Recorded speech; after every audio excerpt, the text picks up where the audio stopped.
pressure of constantly looking for funds to maintain the level of work that they need to do. When Laura Lopes, Camilla's daughter, made a cutting remark aimed at Princess Anne, Prince William's response sent shockwaves through those present. Buckingham Palace has always been a place where tradition and tension walk side by side, but every so often a moment escapes the carefully managed facade and exposes something far more raw. What began as an evening of celebration quietly unraveled into one of the most uncomfortable chapters of recent royal family life. The occasion was a reception held at Windsor Castle to mark a significant milestone in Princess Anne's charity career. Anne had recently surpassed an extraordinary number of official engagements, a record that no other working royal has come close to matching. With ties to more than 300 charitable organizations and a schedule that leaves younger royals visibly exhausted just hearing about it, Anne is widely regarded as the backbone of the modern monarchy. The evening had been arranged to honor that legacy, drawing together senior royals, trusted associates, and a handful of invited guests. Prince William attended to show his support for his aunt. His admiration for Anne runs deep. She was among the first royals he genuinely looked up to as a child, watching how she operated with quiet efficiency and zero interest in personal glory. He arrived expecting a respectful, even warm atmosphere befitting the occasion. What he got was something very different. Laura Lopes, who attended as a guest of her mother, is not a working royal. She has built her own life as an art curator, raising 3 children largely out of the public eye. But her proximity to the crown, through Camilla's marriage to King Charles, means her presence at such events is never entirely without weight. Standing with a small cluster of guests, she made a remark that rippled outward in ways she likely did not anticipate.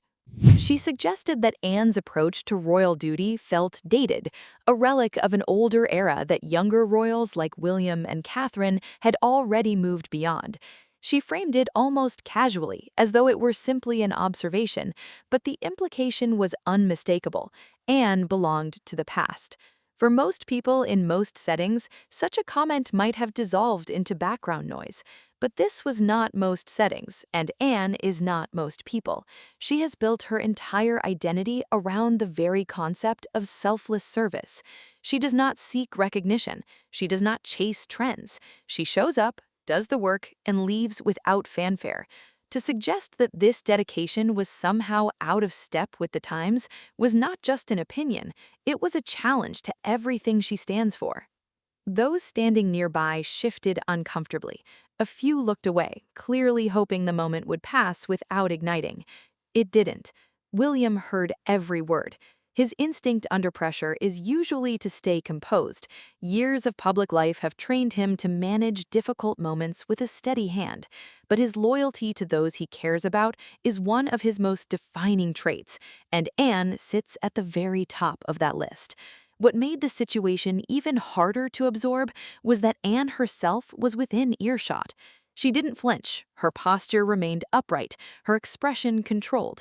But those who know her well noticed the subtle signals, a slight firmness in her jaw, a stillness that meant she had heard and was choosing to absorb rather than react.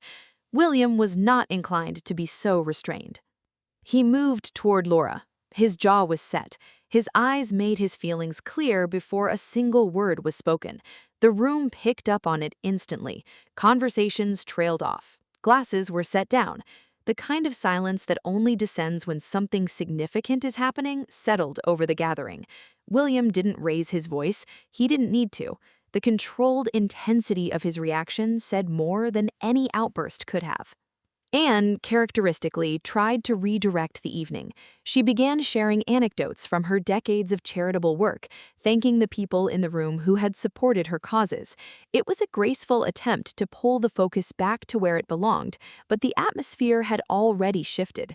William remained nearby, his protectiveness clearly heightened, unwilling to simply move on. By the time the evening ended, the incident had become a story of its own, whispered about in the corridors and reflected upon by those who had been present. The surface of royal life had been scratched, and what lay beneath was not entirely comfortable. But this was only the beginning. The following morning, William requested a private conversation with Anne. He had spent much of the night turning the situation over in his mind. When they met at her home, Anne was composed as ever. She listened as William spoke, his frustration evident but measured.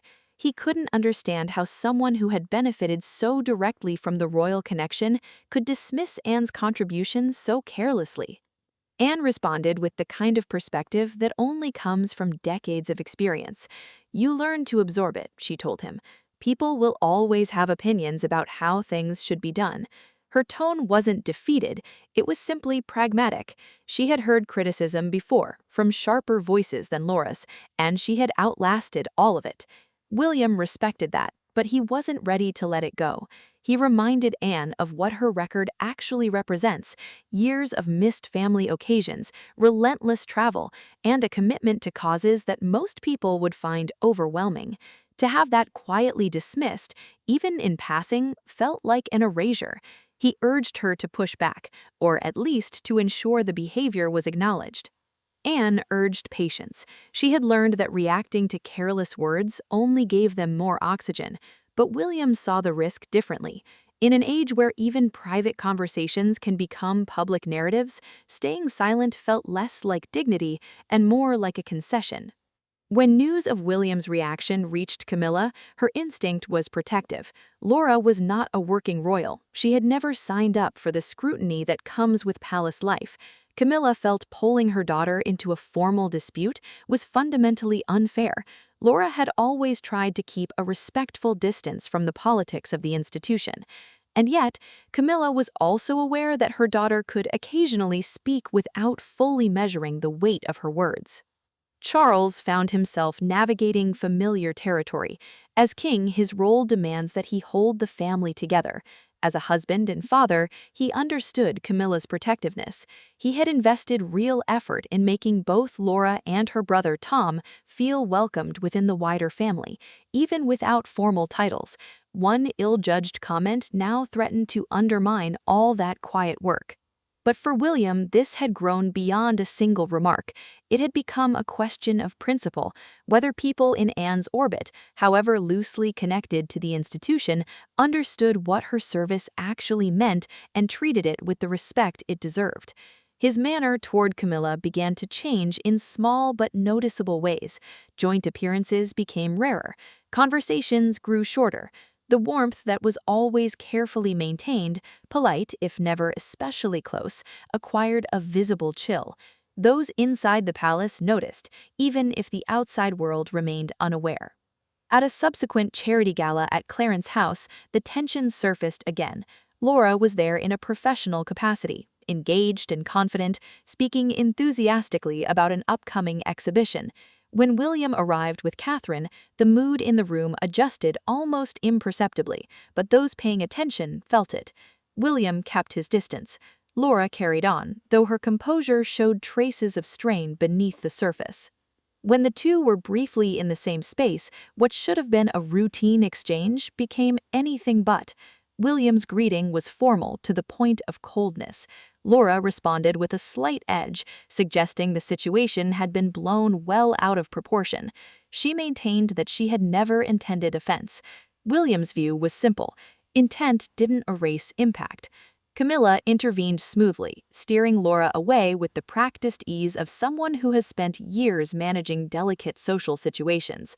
Her smile remained in place, but her frustration was visible to anyone who looked closely.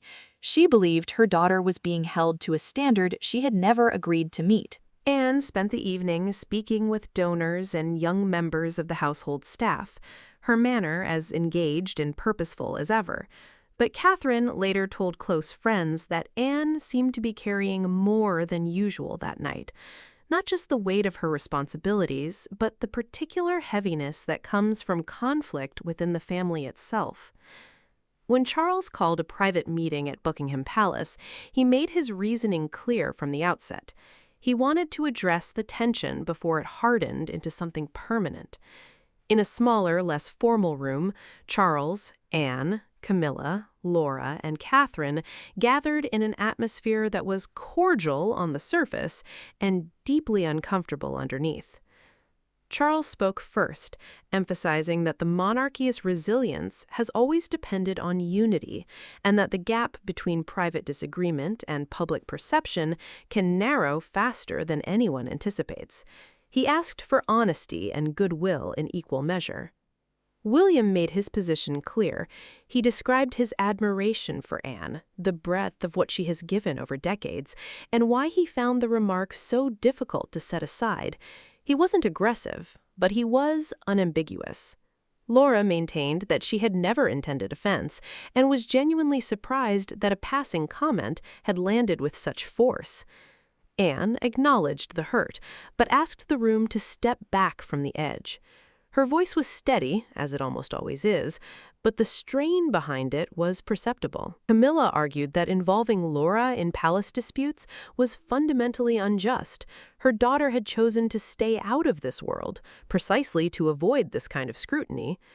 William countered that the family operates as a single unit in moments that matter, regardless of who holds a formal title. The meeting concluded without resolution. Charles encouraged goodwill. Anne returned to her schedule. William left unconvinced that his point had truly landed. Laura and Camilla felt unfairly targeted, and the atmosphere inside the palace settled into something that wasn't quite conflict, but wasn't peace either. No apology was issued, no dramatic gesture was made.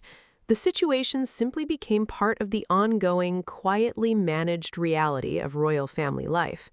William continued to stand close to Anne, a visible signal of where his loyalties resided. Laura returned to her work. Camilla remained protective. Charles continued playing the role he has always played, the patient center, holding things together through sheer persistence. What started as a single unguarded comment had grown into something that revealed the deeper fault lines beneath the polished surface, not because the words themselves were so extraordinary, but because of what they touched: loyalty, respect, sacrifice, and the unspoken rules that hold a family together when everything else is watching. The cameras never captured it, but inside the walls of the palace, those who were there knew exactly what had shifted and why it would take far more than time to put it right. Subscribe for more videos like this.